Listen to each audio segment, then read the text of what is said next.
देखिए, एक तरफ वक्फ बोर्ड का मुद्दा लेकर के कहते हैं कि मुसलमान को प्रताड़ित किया जा रहा है, मुसलमान को कमजोर किया जा रहा है, मुसलमान के ऊपर अत्याचार हो रहा है। अब बताइए, अगर मुसलमान के ऊपर अत्याचार हो रहा है और मुसलमान नागपुर जैसी हिंसा कर रहा है तो अत्याचार तो हिंदुओं पे हो रहा है। भाई साहब, आप तो खुद प्रमाण दे रहे हो, और वो भारत को ही नहीं दे रहे हो, विदेशों में भी बता रहे हो जाकर के कि मुसलमान हिंदुस्तान के अंदर अपना 22 करोड़ होते हुए 116 करोड़ हिंदुओं के ऊपर कितना भारी पड़ रहा है। इतने अच्छे भाईचारे की मिसाल दी जाती है कि हिंदुओं के घर चिन्हित करके जलाए जाते हैं, तोड़ के शीशे तोड़े जाते हैं, गाड़ियों को तबाह किया जाता है स्वास्तिक देख करके, उनके अंदर लगी हुई माता की या गणेश जी की छोटी छोटी मूर्तियां देख करके। लेकिन एक भी मुसलमान का घर तबाह नहीं किया जाता, एक भी उसकी गाड़ी को नुकसान नहीं किया जाता। तो इतना अच्छा भाईचारा जो ये निभा रहे हैं, मैं तो कहता हूँ वो सेकुलर हिंदू हमारे जो बैठे हुए बीन बजाते हैं, उनको जाना चाहिए। नागपुर पुकार रहा है उनको। नीतीश कुमार, एक रिपोर्ट अभी तक उसकी क्यों नहीं आई? कहाँ है वो ध्रुव राठी, उसकी एक रिपोर्ट नहीं आई। वो कह रहा है भैया डबल इंजन की सरकार भाजपा की और दंगा हो गया। कौन सा इलेक्शन चल रहा है जो भाजपा ने जीतने के लिए दंगा करा दिया, जो तुम भोग रहे हो? अब जो है ना, वो इतना मतलब आलसी इंसान है ना कि वो कभी सीरियस हुआ ही नहीं। आप देखो, कभी सीरियस नहीं हुआ वो। अगर हिंदू सीरियस हो जाए, इनकी क्या औकात है, ये है कितने? डबल इंजन की सरकार है, आज अगर वो ठोस एक्शन ले लेगी ना, ठोस एक्शन, तो ये जो बेवकूफ़ लोग बोलेंगे ना संविधान खतरे में आ गया, कोर्ट था तो इनको एक्शन लेने की क्या आवश्यकता थी, पुलिस वाले का सिर फट गया, उसके कोई मायने नहीं है। लेकिन अगर एक मुसलमान का सिर फट जाता तो देश में हो जाता संविधान खतरे में है, लोकतंत्र खतरे में है। और हमारे देश के जो बेवकूफ़ सेकुलर हिंदू हैं, जिन्होंने देश को डुबोने में कोई कसर नहीं छोड़ी, वो उनका समर्थन करते। इलेक्शन आता, जिसकी गद्दी उसका राज होता। अब मोदी सरकार कहे जी जब हिंदू ही बेवकूफ़ है तो मेरे को तो जो मेरा मोटिव है कि धीरे धीरे ही सुधारूं, अब मैं इनके चक्कर में जल्दी सुधारूंगा तो बेवकूफ़ आकर के गद्दी पे बैठ जाएंगे और देश को जो मैंने आज 5 ईयर था। देखिए, इतनी अच्छी भाईचारे की मिसाल और कौन दे सकता है? अगर वसीम खान नहीं देगा, अफजल नहीं देगा, कसाब नहीं देगा, अब्दुल नहीं देगा, फरहान नहीं देगा, तो कौन देगा आप बताइए? अगर इतने अच्छे भाईचारे की मिसाल दी जाती है कि हिंदुओं के घर चिन्हित करके जलाए जाते हैं, तोड़ के शीशे तोड़े जाते हैं, गाड़ियों को तबाह किया जाता है स्वास्तिक देख करके, उनके अंदर लगी हुई माता की या गणेश जी की छोटी छोटी मूर्तियां देख करके, लेकिन एक भी मुसलमान का घर तबाह नहीं किया जाता, एक भी उसकी गाड़ी को नुकसान नहीं किया जाता। तो इतना अच्छा भाईचारा जो ये निभा रहे हैं, मैं तो कहता हूँ वो सेकुलर हिंदू हमारे जो बैठे हुए बीन बजाते हैं, उनको जाना चाहिए। नागपुर पुकार रहा है उनको। नागपुर के हिंदू कह रहे हैं कि हम तुम्हारे को देखते थे सोशल मीडिया के ऊपर, न्यूज़ के ऊपर, और हम सोचते थे कि नहीं भाईचारा होना चाहिए। अब हम पूछते हैं ऐसे लोगों से कि बताओ भाईचारा हमारा क्या कसूर था? इनकी लड़ाई सरकार से थी, इनकी लड़ाई प्रशासन से थी, हमारा क्या दोष था? हमारी गाड़ियां क्यों तोड़ी गई? वहाँ कौन सा महाराष्ट्र का सीएम रह रहा था? वहाँ कौन सा महाराष्ट्र का सीएम का रिश्तेदार रह रहा था जो उनकी गाड़ियाँ तोड़ने के लिए वहाँ पर आए या उनके घर तोड़ने के लिए आए? मतलब इनका जोर कहाँ चलता है? सिर्फ हिंदुओं के ऊपर। ये भाईचारा, ये गंगा जमुना तहजीब का नारा देते हो तुम लोग। कहाँ है रवीश कुमार? एक रिपोर्ट अभी तक उसकी क्यों नहीं आई? कहाँ है वो ध्रुव राठी? उसकी एक रिपोर्ट नहीं आई। वो कह रहा है भैया डबल इंजन की सरकार भाजपा की और दंगा हो गया। कौन सा इलेक्शन चल रहा है जो भाजपा ने जीतने के लिए दंगा करा दिया, जो तुम भोग रहे हो? आप बताइए। इलेक्शन तो कहीं नहीं है, दूर दूर तक, और इलेक्शन इतने अच्छे मार्जिन से जीती महाराष्ट्र में, उसके बाद कौन दंगा कराता है? और आपका काम है झूठ बोलना। अगर महाराष्ट्र में जीते सरकार, ना जीती, जिन राज्यों में नहीं जीती, चाहे हिमाचल हो, चाहे कर्नाटका हो, चाहे तेलंगाना हो, वहाँ पे कितने दंगे भाजपा ने करा दिए जो उनके ऊपर ये आरोप लगाते हैं। इनकी हार की जो बौखलाहट थी महाराष्ट्र में, जो मुसलमान जागा, और मुसलमानों ने भी कई अच्छे और सच्चे कलाम साहब वालों ने उठ करके भाजपा को वोट दे दिया, जिससे 158 सीटें आ गई। इनको लगा मुसलमानों को और निचले तबके को कम से कम 60 साल की राजनीति में हमने बांट करके रखा था कि तू दलित है, तू एससी है, तू एसटी है, और मुसलमानों का एक अलग जज्बा होना चाहिए, उनके लिए एक अलग सहूलियतें होनी चाहिए, उनके लिए अलग से योजना चाहिए। मुसलमानों के लिए आवाज़ तो हम उठाते हैं, लेकिन मुसलमान अब देश हित की कैसे सोचने लग गई। पप्पू यादव बोल रहे हैं कि ये सब बीजेपी का किया कराया है, जानबूझ के ऐसा करा रहे हैं। मैं तो कहता हूँ ये जो पप्पू यादव इलेक्शन जीत गया, काश इसमें बीजेपी का किया कराया होता ना, तब हम कहते। ये जो मूर्ख लोगों ने आज भी पप्पू यादव को बिठा दिया ना यहाँ पर लोकतंत्र के, हाँ, तो बहुत गलत काम उन्होंने किया। ये उनके क्षेत्र के लिए नुकसानदायक है। सीधा सा सवाल है मेरा, अभी वक्फ बोर्ड पे भी चल रहा था, प्रदर्शन हुआ, उसके बाद औरंगजेब का मुद्दा है, कहीं इसका भड़ास तो नहीं था कि नागपुर में दिखाना था ताकत, उनको प्रदर्शन करना था? लोग जोड़ रहे हैं दोनों चीज़ों को एक साथ। देखिए, एक तरफ वक्फ बोर्ड का मुद्दा लेकर के कहते हैं कि मुसलमान को प्रताड़ित किया जा रहा है, मुसलमान को कमजोर किया जा रहा है, मुसलमान के ऊपर अत्याचार हो रहा है। अब बताइए, अगर मुसलमान के ऊपर अत्याचार हो रहा है और मुसलमान नागपुर जैसी हिंसा कर रहा है, तो अत्याचार तो हिंदुओं पे हो रहा है भाई साहब। आप तो खुद प्रमाण दे रहे हो, और वो भारत को ही नहीं दे रहे हो, विदेशों में भी बता रहे हो जाकर के कि मुसलमान हिंदुस्तान के अंदर अपना 22 करोड़ होते हुए 116 करोड़ हिंदुओं के ऊपर कितना भारी पड़ रहा है। हमारे बुजुर्ग कहते हैं प्रत्यक्ष को प्रमाण की आवश्यकता नहीं होती, और वही इन्होंने साबित किया कि हिंदुओं ने अगर एकता दिखाई कि औरंगजेब की कब्र नहीं होनी चाहिए, अगर वो इकट्ठे भी हुए तो किसी एक मुसलमान का घर तो नहीं फूका उन्होंने, किसी एक मुसलमान की गाड़ियों को, उसकी पब्लिक प्रॉपर्टियों को तो नुकसान नहीं पहुंचाया, किसी एक मस्जिद को, एक मौलाना का सर तो नहीं फाड़ा, किसी एक मुसलमान को तो घायल नहीं किया उन हिंदुओं ने इकट्ठे होकर के। लेकिन मुसलमानों ने इकट्ठे होकर के क्या किया? सरकार के खिलाफ नारेबाजी नहीं की, घर तोड़े हिंदुओं के, सिर्फ स्वास्तिक देख करके गाड़ियां तोड़ी गई, उनके घरों के बाहर आगजनी करी गई, दुकानें तोड़ दी गई और लूट भी ली गई, और नारेबाजी और जोरों से करी गई। और वहां रह रहे हिंदुओं के बयान सुनिए, उन्होंने कहा हमने तो घर की लाइटें बंद कर दी थी, हमें ऐसा एहसास हो रहा था जैसे हम नागपुर महाराष्ट्र स्ट्रॉन्ग सिटी जिसे कहते हैं आर्थिक तौर पे, वहां नहीं रह रहे, हम इंडिया और पाकिस्तान के बॉर्डर पे रह रहे हैं। डर से रो रो के वीडियो बना रहे, बोले कैसी भाईचारा है भाई जो सिर्फ हिंदुओं पे टारगेट किया जा रहा है। तो कह रहा हूँ ना, वो कहाँ है चंद्रशेखर रावण, अवध ओझा, और ये एक और ओझा आता है, दूसरा वो हो गया, एक वो करिश्मा अनुराग ओझा, और वो एक करिश्मा कोई आई है रिपोर्टर बिहार की, वो बहुत ज्यादा जागरूकता भाईचारे की बात कर रही है। मैं कहता हूँ इन लोगों की तो जरूरत है नागपुर के वासियों को आज।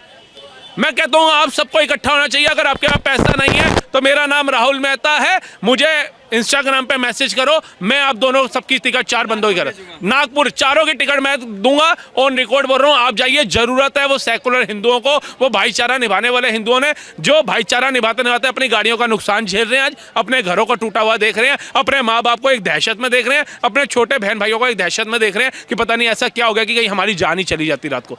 अब वो रात को सो भी नहीं पा रहे हैं। जहां पुलिस का डीसीपी रैंक का बंदा सेफ नहीं है, आप सोच सकते हैं, जहां पुलिस नहीं है, जिससे कहते हैं हमारे जैसे लोगों को तो हमारे माँ बाप बताते हैं बेटा रात को 10 बजेगा तो फालतू बाहर नहीं जाना, पुलिस पकड़ेगी, हम लफड़ों में नहीं पड़ सकते। रात को जो होते हैं गुंडे बदमाश ऐसे लोग घूमते हैं, अच्छे घर के लोग घर में बैठते हैं, हमारे ये संस्कार थे। लेकिन जब हमारे जैसा बंदा एक छोटे ठेले वाले के सामने पेशाब निकल जाता हो, जिसका वो पुलिस वाला इनके आगे ऐसे जख्मी पड़ा हुआ है अस्पताल के अंदर। कभी हमारी सेना कश्मीर में पत्थर खाती है, उसमें भी इन्हीं समुदायों का नाम आता है, मुसलमानों का।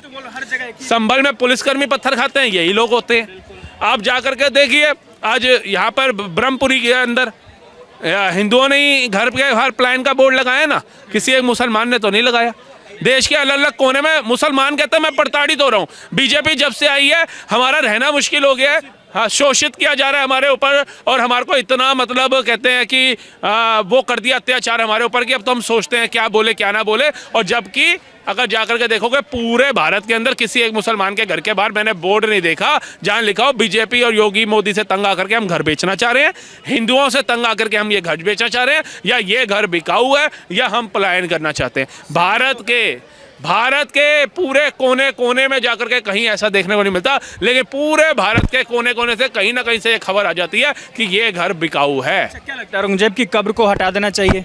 देखिए, अगर बिल्कुल कायदे देखेंगे तो हटा देना चाहिए। उसका सबसे बड़ा रीज़न है, जो लोग कह रहे हैं कि इन्होंने छावा मूवी देख ली तो लोग एकदम भावुक हो गए हैं, भावुक होने से देश नहीं चलता है और भावनाओं से देश नहीं चलता है, ये तथ्य संविधान से चलता है और तथ्यों पर चलता है। मैं कहता हूँ अगर औरंगजेब महान था, मैं छावा मूवी का भी जिक्र नहीं करता क्योंकि वो ये स्वीकार करके राजी नहीं है। मैं सबसे बड़ा जिक्र करता हूँ दिल्ली के चांदनी चौक में स्थित शीशगंज गुरुद्वारा साहिब का। क्यों गुरु तेग बहादुर साहिब को शहीदी देनी पड़ी? क्यों छोटे छोटे साहिबजादों को दीवारों में चुनवा दिया उस निर्दय ने? क्यों उसने धर्म रूपांतरण करा दिया लोगों का पकड़ पकड़ के? क्यों गुरु गोविंद सिंह साहिब को पूरा परिवार वारना पड़ गया सनातन धर्म बचाने के लिए? मुझे इस चीज़ का आंसर दे दो। और अगर आप कहते हो कि वो तो उस समय वो शासनकाल पे था, तख्त पे था तो उसने किया, तो जब वो शासनकाल उस समय की तख्त पे बैठ करके उसने इतना घृणा वाला काम किया, इतना घटिया काम किया, तो वो अच्छा कहाँ से था?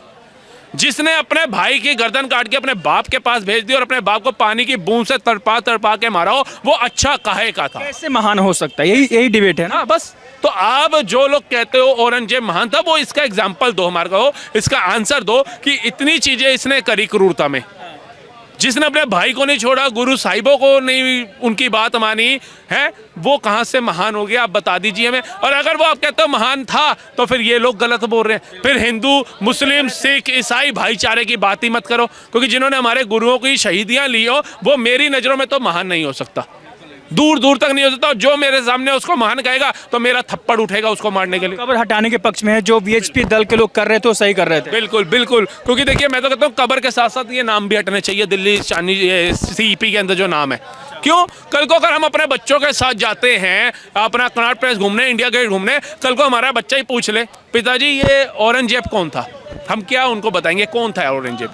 और जब हम अपने बच्चों को कहेंगे चल बेटा तू छोड़, वो कहेगा पापा बताओ तो सही, तो आप बताओगे तो उसकी कौन सी एक ऐसी अच्छाई होगी जो आप अपने बच्चे का माइंड डाइवर्ट करने के लिए झूठ बोलोगे? आजकल बच्चे भी समझदार हैं। 5 साल का बच्चा मोबाइल लेके बैठा है, वो देखता होगा अरे ये औरंगजेब दाढ़ी वाला था, ये टोपी डाल करके इसने ऐसे गर्दनें काट दी पापा छोटे छोटे साहिबजादों की, हमारे गुरुओं की। आप क्या एग्जाम्पल दोगे उनके आगे? तो ऐसे नाम हटाओ जिससे हमारी आने वाली जो पीढ़ी है वो कम से कम समझदार हो। आपको पूजना है, आप कलाम साहब की कब्र पे जाओ, हिंदू आपको उससे पहले मिलेगा आपके साथ चलता, वो भाईचारा निभाता मिलेगा। आप वीर अब्दुल हमीद साहब पे जाओ, अपना बिस्मिल्लाह खां पे जाओ। भाईचारा हमेशा हिंदुओं की तरफ से ही क्यों होता है? उधर से तो कभी दिखता नहीं ऐसा कुछ। क्योंकि हिंदू जो है ना वो इतना मतलब आलसी इंसान है ना कि वो कभी सीरियस हुआ ही नहीं। आप देखो कभी सीरियस नहीं हुआ वो। अगर हिंदू सीरियस हो जाए, इनकी क्या औकात है, ये हैं कितने, कोई औकात है? अरे यही तो दिक्कत है, आप लोग 100 करोड़, वो लोग 20-30 करोड़, फिर भी आप पे भारी, हमेशा दंगा देखते होंगे, उन्हीं के तरफ से सब कुछ होता है। जुम्मा हुआ नहीं, फ्राइडे को सड़क पर उतर जाएंगे, फिर भी वोट भी ऐसे ही नेता को हाँ, देते हैं जो इनका और फिर बोलते हैं कि हमको सरकार से मदद नहीं मिल रहा है, तो फिर चल कैसे रहा है इनका सब कुछ? मैं इसलिए तो मेरे कभी भी देखना जो कल्प्रिट होते हैं ना उनके लिए तो मैं खुल के बोलता हूँ, मुसलमानों के लिए। सबके लिए क्यों नहीं बोलता? क्योंकि अगर मैं सबको बोलूंगा ना तो मैं खुद कल्प्रिट हो जाऊंगा, मैं खुद दोषी हो जाऊंगा। उसका रीजन क्या है? कभी कोई मुसलमान आकर के हमें बोलता है कि भैया एक काम करना भाई, तुम भाई जानो ना हमारे, इसको वोट मत देना, इसको वोट देना, नहीं बोलता ना।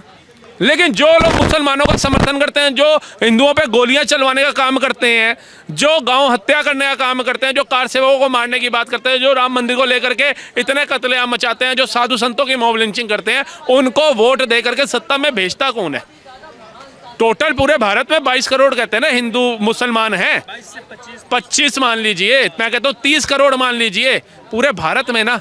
अगर यूपी में चले जाएं, अगर 22 करोड़ उसकी आबादी है तो कितना 6-7 करोड़ मुसलमान होगा, इससे ज़्यादा नहीं। तो वो 22 करोड़ में से 6 करोड़ मुसलमान अगर एकत्रित होकर के, एक मुश्त होकर के किसी को वोट दे दे, तो बाकी का बचा हुआ जो 17-18 करोड़ हिंदू है वो क्यों नहीं ऐसे बंदे को वोट देने का काम करता जो उसके राज्य को दृढ़ निश्चय वाला बनाए? वो क्यों अखिलेश यादव ज्यादा को देता है? वो क्यों चंद्रशेखर रावण को वोट देता है? वो क्यों ये जितने दंगा समर्थन वाले नेता हैं, गुंडे बदमाश हैं, जिनके ऊपर पता नहीं कितने केस चल रहे हैं, ऐसे लोगों को देता है? जो अयोध्या के अंदर फैजाबाद की सीट जितवा देते हैं सांसद को, है क्या नाम था उसका, अवधेश कुमार, ऐसे लोगों को तुम वोट दोगे और अपेक्षा करोगे तुम्हारी बहन बेटियां सेफ रहेंगी, अपेक्षा करोगे तुम्हारे घर सुरक्षित रहेंगे, अपेक्षा करोगे तुम्हारी गाड़ियां सुरक्षित रहेंगी, अपेक्षा करोगे तुम्हारा समाज सुरक्षित रहेगा? कभी नहीं रहेगा। वही तो सवाल है कि मेजोरिटी में होने के बावजूद भी हर जगह पत्थर खा ले रहे हैं। 1 करोड़ का घर का नुकसान, 25 लाख की गाड़ी, 1 लाख का फोन छीन ले रहे हैं लोग।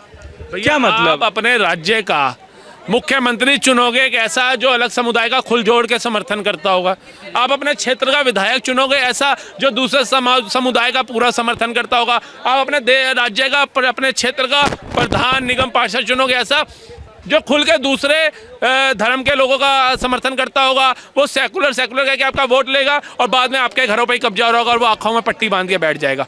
आपकी बेटियों का बलात्कार हो रहा होगा, वो आंखों में पट्टी बांध के बैठ जाएगा। अवधेश कुमार को इन्होंने वोट इसलिए दिया था ना क्योंकि आटे की बोरी और 8500 रुपया मिल रहा था। 12 साल की बच्ची का बलात्कार किसके कार्यकर्ता ने किया था? इसी अवधेश कुमार के ना। समाजवादी पार्टी के सांसद अवधेश कुमार के मंडल अध्यक्ष ने एक 12 साल की बच्ची, दलित बच्ची का बलात्कार किया और जीतने के 1 महीने के अंदर अंदर किया। मतलब वो इतना खुल गया कि ये मूर्ख लोग हैं।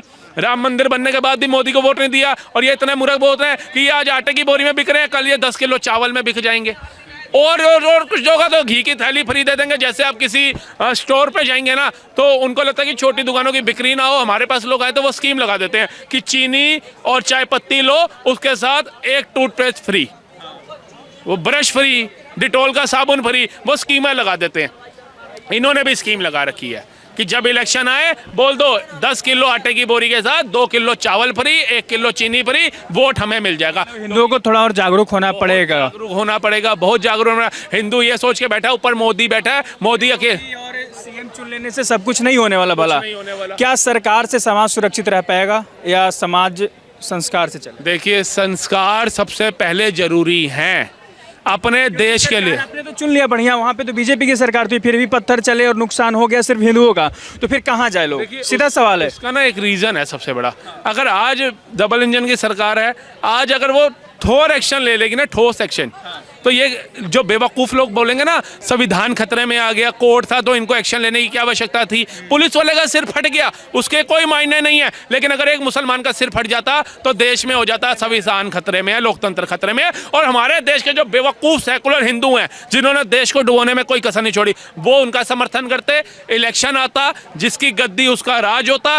अब मोदी सरकार कहे जी जब हिंदू ही बेवकूफ़ है तो मेरे को तो जो मेरा मोटिव है कि धीरे धीरे ही सुधारूं, अब मैं इनके चक्कर में जल्दी सुधारूंगा तो बेवकूफ़ आकर के गद्दी पे बैठ जाएंगे और देश को जो मैंने आज 5 अर्थव्यवस्था पे लाया, आज देश को विकसित करने की सोच बना करके बैठा हूं, ये फिर देश को डुबोने का काम कर देंगे। देश में हर जगह दंगे कराएंगे, आतंकवादियों को फिर बुलाएंगे, यासीन मलिक को घरों में बुलाया जाएगा प्रधानमंत्री आवासों के अंदर, रात को सर्वोच्च न्यायालय खुलवा दिए जाएंगे, आतंकवादी घटनाएं बम धमाके हर जगह में शुरू हो जाएंगे। मुझे उन चीज़ों को रोकने के लिए सब्र करना पड़ेगा और तरीके से चलना पड़ेगा। अगर ये हिंदू जाग जाता, आज 240 पे मोदी जी को रोक दिया, अगर ये 340 पे ले जाता ना, ये नागपुर जैसी घटना जो इन्होंने सोच ली ना, इनकी सोच में भी ना आती।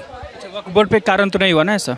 फिर से पूछ रहा हूँ, जो प्रदर्शन हुआ था दिल्ली में वैसे जी बोल रहे थे, उसके कारण तो नहीं हुआ? देखिए, ओवैसी का काम सिर्फ एक ही है कि उसने देख लिया केजरीवाल जैसा धुरिंदर अपनी सीट हार गया, अखिलेश यादव अपनी सीट से डर करके लोकसभा की सीट में घुस गया, उसे पता है मुख्यमंत्री मैं अब कभी नहीं बनूंगा। तेजस्वी यादव और लालू प्रसाद यादव, इसके बच्चों, इनका भविष्य वैसे ही डूब चुका है, तो उससे समझ आ गई है ओबीसी को, जब ऐसे धुरिंदर नहीं बच रहे हैं तो मैं कहाँ से बचूंगा। मायावती जिसका करियर ही खत्म हो चुका है, लुप्त हो चुकी हैं वो, तो उसे लग रहा है कि भाई मेरे को तो ये शासनकाल चाहिए ना, मुझे तो ये सैल्यूट चाहिए ना, मुझे तो ये सब कुछ चाहिए ना। तो इसको देखते हुए ओबीसी अपनी सीट बचाने के लिए मुसलमानों को बलगलाने का काम कर रहा है और अपने जो एक राजनीति है उसको याद करके यहाँ पर आया कल और मुसलमानों को बलगलाने का काम किया।